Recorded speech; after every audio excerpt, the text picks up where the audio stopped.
Hello everyone, welcome back with me Fidrianingsi for update your information. Apa kabarnya hari ini? Tetap sehat, tetap semangat pastinya ya. Nah, mungkin di antara sahabat ada nih yang ngerasa nggak puas dengan jurusan ataupun program studi yang dijalani saat ini. Mungkin ada yang berencana pindah. Nah, kalau misalnya berencana pindah, kira-kira bisa nggak sih pindah jurusan dari UT ke UT gitu? Kalau misalnya bisa, gimana caranya? So, kalau kamu penasaran, silakan follow this step sampai akhir video ini. Yang pertama, kita akan bahas dulu apa itu alih kredit atau RPL. Nah, alih kredit atau rekognisi pembelajaran lampau atau RPL merupakan istilah lain untuk kamu yang ingin melakukan beberapa hal berikut. Yang pertama, jika kamu ingin pindah kampus dari perguruan tinggi asal ke UT, artinya dari perguruan tinggi lain ke UT. Yang kedua, ingin melanjutkan program studi, misalnya dari D3 ke S1.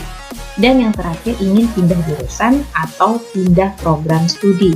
Nah, keseluruhan ini bisa kamu lakukan entah itu dari perguruan tinggi yang berbeda dari UT ataupun di lingkungan internal UT sendiri. Kemudian, apa sih tujuannya alih kredit ini? Alih kredit bertujuan untuk memberikan kesempatan kepada siapapun yang ingin memperoleh pendidikan di lingkungan perguruan tinggi, namun harus berdasarkan penyetaraan dan kualifikasi tertentu. Nah, kira-kira apa aja sih kualifikasinya? Sesuai Permendikbud nomor 41 tahun 2021 pasal 9 ayat 1, alih kredit hanya diperbolehkan apabila yang pertama, program studi tersebut sudah punya lulusan. Artinya sudah ada alumni dari program studi tersebut. Namun, nggak cukup sampai di sini aja. Yang kedua, program studi tersebut sudah terakreditasi di PDDikti. Hal ini dibuktikan dengan adanya sertifikat akreditasi dari Bank PT. Jika program studi sebelumnya tidak atau belum terakreditasi di PDDikti, maka proses alih kredit tidak dapat dilakukan. Nah, kira-kira kamu sudah memenuhi belum dua persyaratan ini? Jika sudah, kita bisa lanjut. Lalu, apa aja sih jenis alih kredit yang ada di UT? Di UT terdapat dua macam jenis alih kredit. Yang pertama dari perguruan tinggi lain ke UT dan juga dari UT ke UT atau di lingkungan internal UT sendiri. Jadi, sahabat edukatif udah tahu ya, kalau pindah jurusan atau program studi dari perguruan tinggi berbeda ataupun di lingkungan UT itu sendiri bisa banget. Nah, apakah jurusan baru yang akan diambil harus sama dengan jurusan sebelumnya? Kamu bebas ya, kamu boleh memilih jurusan sesuai keinginanmu. Entah itu masih dengan jurusan yang sama dengan jurusan asal, serumpun, ataupun berbeda sama sekali. Kamu diberikan kebebasan. Namun, yakin mau ajukan alih kredit? Ingat ya, kesempatan yang diberikan oleh UT untuk mengajukan alih kredit hanya satu kali. So, pastikan bahwa kamu benar-benar udah yakin dengan keputusanmu untuk pindah jurusan atau program studi. Karena there is no second chance. Kemudian, untuk mahasiswa yang akan alih kredit dari UT ke UT, jika kamu sudah yakin ingin melakukan alih kredit, silakan konsultasikan atau konfirmasi terlebih dahulu ke UPBJJ, karena ini berkaitan dengan pengunduran diri. Untuk bisa melakukan alih kredit, mahasiswa terkait harus mengundurkan diri terlebih dahulu dari program studi sebelumnya. Udah siap untuk mengundurkan diri? Jika udah, sekarang mari kita lihat apa sih syarat yang harus kita penuhi. Yang pertama, fotokopi ijazah yang sudah dilegalisir. Kedua, fotokopi transkrip nilai yang telah dilegalisir. Dan yang ketiga, deskripsi mata kuliah yang ditandatangani oleh Ketua Prodi, Perguruan Tinggi Asal. Dan yang keempat, fotokopi SK atau Sertifikat Akreditasi Prodi dari Bank PT. Dan yang kelima, surat pernyataan keabsahan dokumen yang ditandatangani plus materai yang berlaku saat ini. Dan seluruh persyaratan di atas harus ada soft copy-nya ya. Next, kita lanjut. Kalau semua berkas sudah terpenuhi, gimana cara mendaftarkan berkas alih kredit tersebut?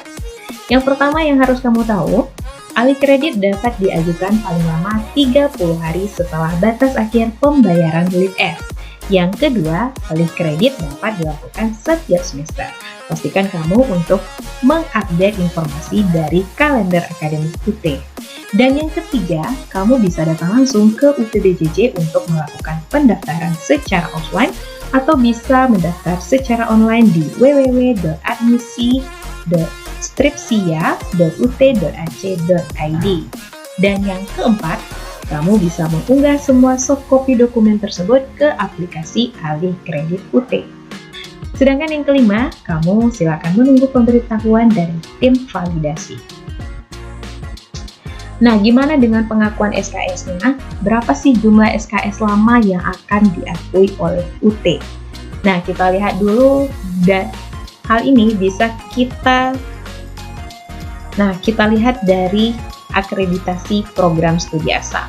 Yang pertama, jika akreditasi prodi asal adalah A atau B, terdapat 3 poin di sini. Yang pertama, jika prodi asalmu sama dengan prodi yang akan kamu ambil di UT, maka maksimal mata kuliah yang akan diakui adalah 70% dari total mata kuliah prodi yang ada di UT, artinya prodi baru yang akan kamu ambil. Contohnya, dari prodi asalmu yang sebelumnya adalah akuntansi, kemudian pindah lagi ke akuntansi. Ini biasanya berlaku untuk kamu yang berasal dari perguruan tinggi yang berbeda dari UT. Kemudian yang kedua, prodi asal serumpun dengan prodi UT. Nah, ini bisa jadi dari kampus lain menuju UT ataupun di lingkungan internal UT, di mana mata kuliah yang akan diakui adalah, atau SKS yang akan diakui adalah sebesar 60% dari total mata kuliah program studi yang ada di UT. Ini contohnya, mungkin kamu sebelumnya mengambil jurusan akuntansi, kemudian ingin pindah ke manajemen, gitu ya, dimana rumpunnya di sini adalah fakultas ekonomi, jadi masih satu rumpun. Nah, kalau masih satu rumpun, namun program studinya yang berbeda, maka akan diakui sebesar 60%. Nah, bagaimana kalau misalnya prodi asal berbeda dengan prodi UT? Itu akan diakui SKS-nya sebesar 50% dari total mata kuliah prodi yang akan diambil di UT. Contohnya, sebelumnya program studimu adalah akuntansi, berarti dari fakultas ekonomi ya. Kemudian ingin pindah ke administrasi negara atau fakultas fisip. Nah, itu hanya diakui sebesar 50% aja. Paham sampai di sini? Sekarang kita lanjut. Jika akreditasi program studi asal adalah C, nah ada 2 perhitungan di sini. Yang pertama, prodi asal yang kamu ambil dengan prodi baru yang ada di UT itu sama, maka akan diakui sebesar 50% dari total mata kuliah prodi yang ada di UT. Sedangkan apabila prodi asalnya serumpun ataupun berbeda dari prodi yang akan kamu ambil di UT, maka maksimal SKS yang akan diakui adalah sebesar 40% dari seluruh total mata kuliah prodi yang akan kamu ambil di UT. Nah, berikutnya jika prodi asal terdaftar di PD Dikti. Artinya, prodi tersebut belum ada status A, B, atau C-nya, namun sudah terdaftar di PD Dikti. Hal ini juga diakui oleh UT, di mana pengakuan jumlah SKS-nya untuk prodi asal yang sama dengan prodi yang akan diambil di UT akan diakui sebesar 40% dari total mata kuliah prodi yang akan diambil di UT. Kemudian untuk prodi asal, apabila serumpun ataupun berbeda dengan prodi yang akan diambil di UT, maka maksimal yang akan diakui adalah sebesar 30% dari total mata kuliah prodi yang ada di UT. Nah, sampai di sini paham?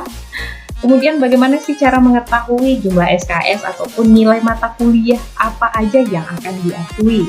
Nah, semua itu nantinya ditentukan oleh tim asesmen fakultas, di mana penentuan jumlah SKS dan nilai mata kuliah apa saja yang akan diakui nantinya disesuaikan dengan kurikulum yang berlaku pada saat pengajuan alih kredit.